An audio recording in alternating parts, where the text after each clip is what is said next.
પોરબંદર મહાનગરપાલિકા બન્યા બાદ વિકાસના કામો માટેની ગ્રાન્ટમાં વધારો થયો, પરંતુ મનપા દ્વારા થતા એક પછી એક કામને લઈ વિવાદ સર્જાતો હોય છે।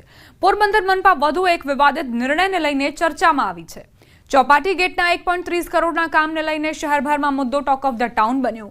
સમગ્ર ચોપાટીની ફરતે 4 ગેટ આવેલા છે, તેમાંથી ફક્ત 2 જ ગેટના ટેન્ડર કરાયા, તે પણ આધાધા 1.30 કરોડના ખર્ચે, એટલે કે એક ગેટની પાછળ મનપા 65 લાખ જેટલો મસમોટો ખર્ચ કરશે।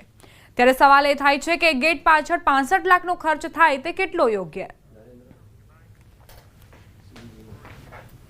ચોપાટી ખાતેના જે ગેટ્સ આવેલા છે એ ગેટ રિપેરિંગ કરવા અને નવા બનાવવા એ બાબતે કોસ્ટ કમ્પેરિઝન કરવામાં આવેલું છે કે રિપેરિંગનો ખર્ચો પણ ઘણી મોટી રકમનો હતો ને એ કમ્પેર કરતાં નવા બનાવવાનું વ્યાજબી જણાવ્યું છે। તે આધારે નવા ગેટ બનાવવાનો નિર્ણય કરવામાં આવેલો છે। વધુમાં આ ગેટ છે એમાં FRP મટીરિયલનો યુઝ કરી અને ગેટ બનાવવામાં આવશે।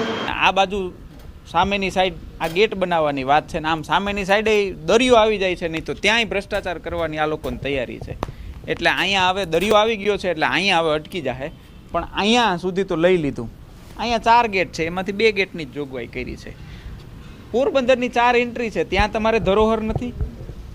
કાં તો આ લોકો એવું કરવા માગતા હોય કે આટલી બધી જ્ઞાન મહાનગરપાલિકાને કદાચ ફાળવવાના છે, એટલે આ 1.30 કરોડના 2 ગેટ બનાવી અને એ લોકો ટેસ્ટિંગ કરવા માગતા હોય એવું લાગે।